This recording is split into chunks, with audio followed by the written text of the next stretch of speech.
I'm Alex Paulton. I'd like to welcome you to another episode of Talking Timepieces, where we talk about watch collecting and horology. Today, we're going to talk about pocket watches. I've been promising it, and I know some of you are interested in it, and I think more of you should be interested in pocket watches because pocket watches are a very cool way to explore horology and have fun with watches and play with some really nice pieces without breaking the budget. And pocket watches, I think, have a reason to come back into vogue because everyone's used to reaching into their pocket to look for the damn time anyway on their phones. And if you are wearing a smartwatch, for example, this is not a smartwatch, by the way, wristwatch check, I'm wearing my Mont Blanc Geosphere. But if you're wearing a smartwatch, you could throw a pocket watch in your pocket and still enjoy horology without clashing with your current style. And you can put a cool chain on it, and that way you got a cool chain dangling if you want to get into that sartorial aspect of pocket watches. But yeah, so let's turn the camera around and take a close look at some interesting pieces in the collection. And I'd love to hear any comments you have about the pocket watches, any questions about watches in general. And of course, please subscribe. It really helps. I'm so close to being able to live stream at 1,000. I'm at almost 700 now. When I hit 1,000 subscribers, I can live stream and we can start having real-time conversations about watches. I promise to do it at least once a month once I get the capability.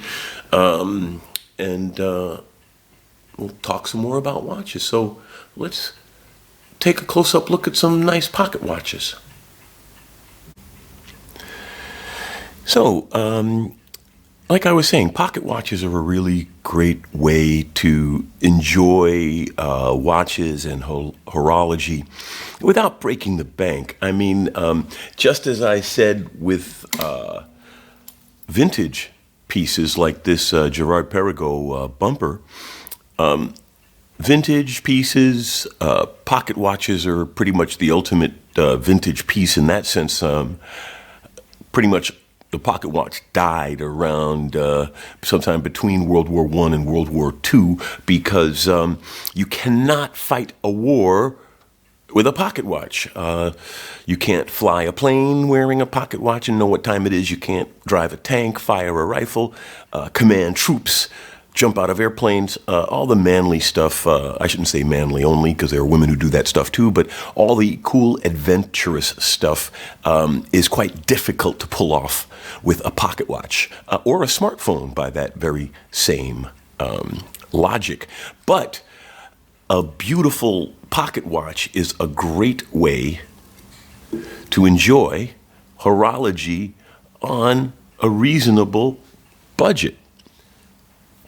So this is a Ferro Feldman, for example, and the Feldman company, they specialized in moderately priced watches, good-looking, daily carry watches, and they wound up dying around the quartz crisis. There are no records of the company existing past the 80s, and I don't believe they ever made a quartz watch, but to have a watch like this, I mean, just look at that face. Look at the beautiful ray effect you're getting on that face and the balance of the gold, and just the bigger face of a pocket watch lets it be bolder and more expressive. I mean, look at that gorgeous blue and gold. So just a great way to enjoy a good looking watch, have some fun with horological history, and not break the bank. This one I thought was an interesting piece because it's one of the pieces that I have that is my quote-unquote pocket watch collection, but it is not a pocket watch. This is a pedometer. It's always gives you a good answer to people who say, well, my phone tracks my steps. I can say, well, I don't need a phone to track my steps. I've got this. And this is still functional. It's got a little pendulum in it. In fact, let's zoom out and pop out the back and let you take a look at the pendulum. We got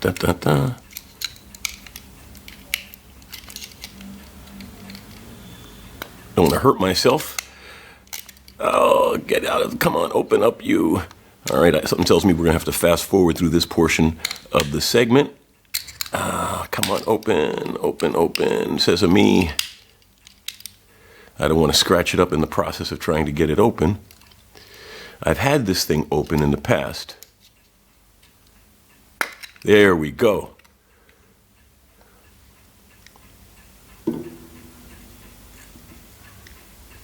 Look at that. So this is a mechanical pedometer. You see there's a little weight in there that bounces back and forth as you walk. And that bouncing motion gets counted. So even though it's a non-watch, I consider it a pocket mechanical device, and it falls into the collection. So let's cover this back up. And this also dates from the 20s, 30s. You're going to find a lot of pocket watches date from around that time, more modernistic looking ones.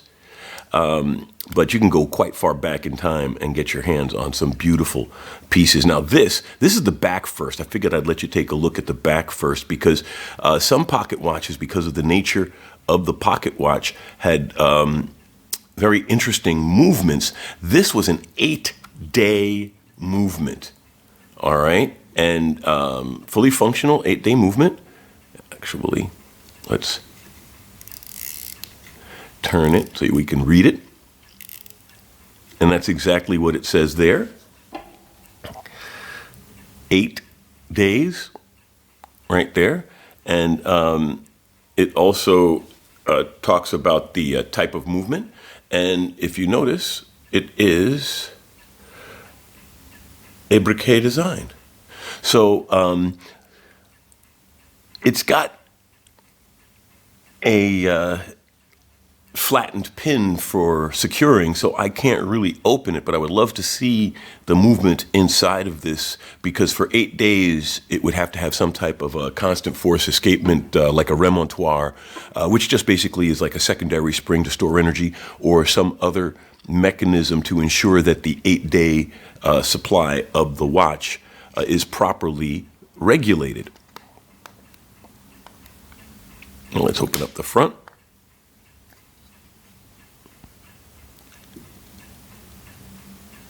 Now there's a beautiful piece, you see? So now this one obviously dates prior to World War I.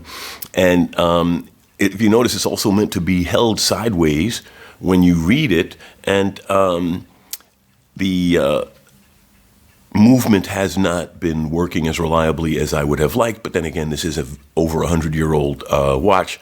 I'm still thinking about having this one restored so I can carry it around as like a second time zone watch or something like that. That's one of the ways to use a pocket watch is an easy justification is to carry it around in your pocket for a second time zone, or just because you've got a smartwatch on your wrist or something like that. I mean, there's no reason not to wear or carry a pocket watch, because it's just a fun, cool way to show time. And as everyone keeps pointing out, you don't need a watch. So if you're going to carry a watch, you might as well make it something interesting. And, let's look closely up at that one again. Isn't just, pretty. Nobody had any locked in ideas of what had to be a watch. It was important that it worked well, and it was important that it was functional, and it was important that it looked good. But other than that, people back in the day, people used all kinds of movements in their watches. They used all kinds of cases, and watchmaking was more about combining the elements in a very interesting way than making it uniquely yours, as it were. This movement that's in this watch appeared in quite a few pocket watches of the day, for example. Now, one of the other nice things about pocket watches, but look at that case first. Isn't that beautiful?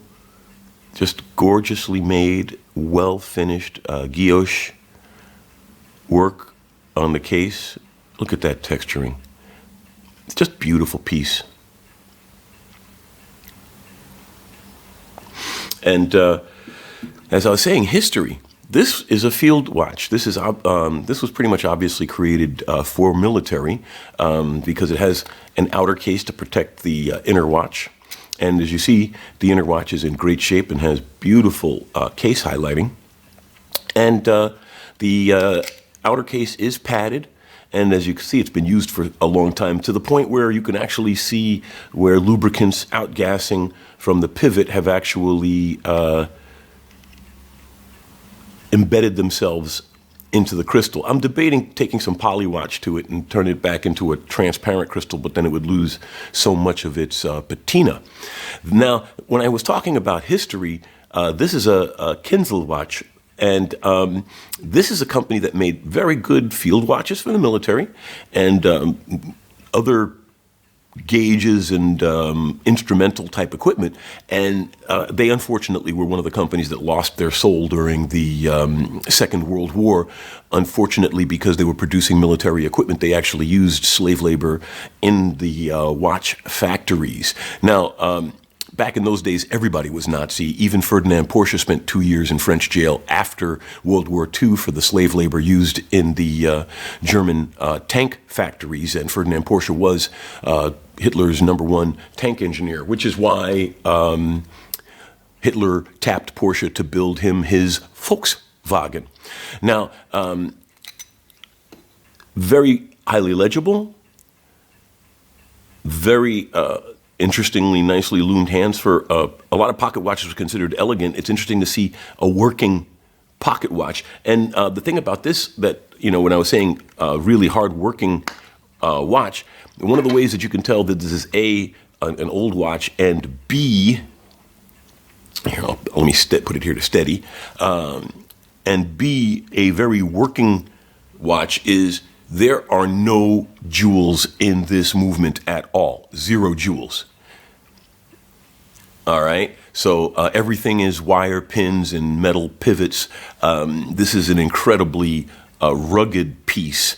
And that's probably because since it's pinned in place, there's not a lot of balance wheel adjustment that can be accomplished on this piece. But I mean, brute force, muscular movement.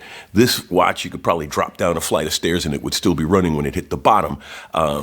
It wouldn't be the most accurate watch, but since in a military operation you're synchronizing your watches on a constant basis, I don't think you have to worry too much about that. And unfortunately, the Kinzel Watch Company also died out during the quartz wars. And in one sense, it's a shame because the watch can't be at fault for its maker's sins, but unfortunately, the company did have that shadow on its record. This watch, however, comes from prior to that time. This is almost certainly an early World War II, late World War I watch because of the lack of jewels. But again, watches give you a really strong opportunity, a great opportunity to, think about the history of the horology. Horology is history. History is horology, and history is also military. So the combination of military, history, and horology makes this a very cool and interesting piece. And as you see now that it's in its case, and the fact that it has no jewels, this thing is pretty much indestructible. So, and it still runs. So it's a great daily carry if you're the kind of person who wants to just not carry a wristwatch, or wants to really, pull the hipster style. You could probably do all kinds of modifications to this outer case and not mess the inner watch up and make it all look steampunky without ruining the inner watch. Although this outer casing is totally worth preserving in the state that it's in because of the historical significance of the whole package. Now, speaking of military, let's look at the other watch in the collection that is not a true pocket watch, and that's this. This is a Jitterbug Elgin World War II 10-second stopwatch. And here, let's zoom in a little bit more, get a good look at it. Now, you can just make out the hand there. See, it's blued metal hand. The end of the hand was treated with loom, but over the years, of course, that's pretty much dead. Now, this watch beat at 40 hertz, which is why they called it the jitterbug. And it beat at 40 hertz because of, obviously, if it's a 10-second stopwatch, then you're going to need a high beat to ensure accuracy. But it's got a really cool high beat. It really just trills away inside of there. And let's zoom in. And there we go. So that's a 10-second beat. And as you see, it can time 5 minutes in 10-second intervals. So this watch actually has a tremendous amount of history. As I said, this was used during World War II. I do not know if it was in combat, but I do know that it was used as an aircrew watch because it's used for navigation and speed calculation and bomb dropping and all of that other stuff, things you need to time in very short periods very accurately. And then this watch fell into the hands of a horse breeder who used it to time his horses when he was racing them, training them to race. And it wound up then in the hands of industrialist, engineer, genius actually, a man, I won't say his last name, but Alex. He's also an Alex, I'm an Alex. And he got it from the horse breeder, and he and I are good friends. And I gave him a pocket watch, and he gave me this really gorgeous gift. I just am blown away by the amount of history that's in this piece, and now it's in my hands. And one more layer of ownership. Someone can say, it was owned by a technology journalist and living in Europe back in the 2020s. Because the nice thing about a mechanical device like this is it will last forever if you maintain it. You can pass it on to your kids, and they can pass it on to their kids. Now,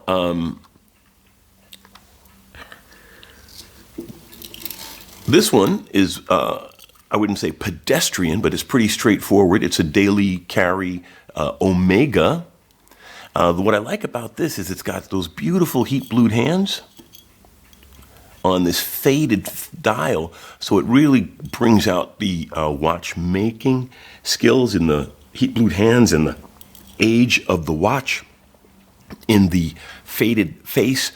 And this one's also from the 20s, 30s, and small seconds, Omega. And I paid with renovation less than $300 for this watch. I picked it up for about $200 and then paid another $100 to have it oiled and cleaned and adjusted. And I carry this around as a second time zone watch all the time. Wristwatch check, by the way. Wearing my Jaeger Coat Polaris, which is another gorgeous piece that will last you forever if you take good care of it and pass it down to your kids and their kids. But a nice watch like this, again, you have this beautiful old Omega, and you can carry it around at less than the price of a Seiko. Not to bang on Seiko, any mainstream $500 watch, but you could take that same money and get something interesting, charming, that can supplement your collection and give you something fun to talk about. Now, we'll end it with this gift watch. That's what I'm going to call it. It's a gift watch. This is a watch that was made to give to people.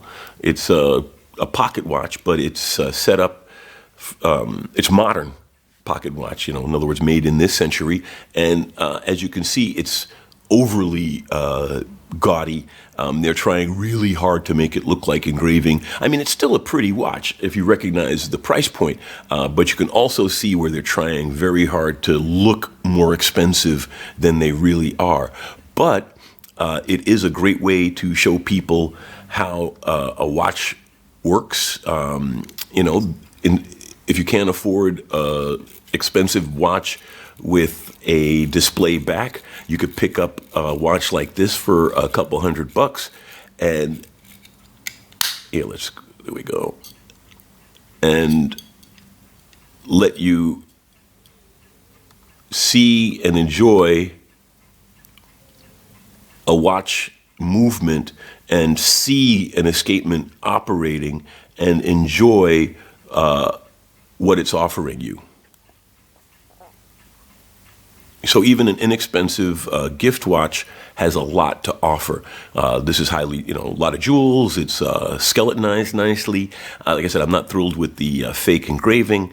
It's supposed to look like it's hand engraved, but it's not. But I mean, that's okay. Like I said, you're not looking at a Patek here, and as long as you remember, your price points, you're not going to be disappointed. It even has an open barrel for the mainspring, so you can really get a handle on, enjoy a watch movement without spending, a lot of money, without breaking the bank, and that's one of the advantages of pocket watches.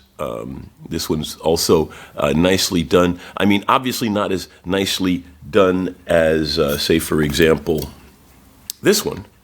But then, you're looking at the real deal here and a modern attempt at playing catch up. And yet the modern attempt isn't bad. It's just in comparison, it doesn't come off as well. But if you just want a nice, fun pocket watch, you can't go wrong with something like this. In fact, this one's actually a dual time zone watch. So you have a lot of interesting functionality here. You've got day-night indicator, and it just looks cool, fun. I would say this is a good watch for a hipster to give them as a gift, or if you wanted to have a nice paperweight sitting on your desk that did more than just hold papers down, you've got a fun pocket watch. In fact, I strongly recommend pocket watches as paperweights because they are cool. They don't cost a lot of money depending on what you get, and you can always play with them. You can look at the time, set it for a second time zone, set it for the time zone of your boss in another country, or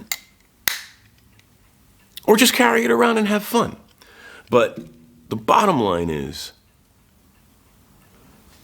pocket watches are a fantastic, great, interesting, fun, cool way to enjoy horology without breaking the bank. I mean, there are 6 pieces here, and probably cost me about, put it this way, less than $1,000 for all of these pieces, and gives you a lot of opportunity to just have a lot of fun without going through a tremendous amount of money, effort, and energy.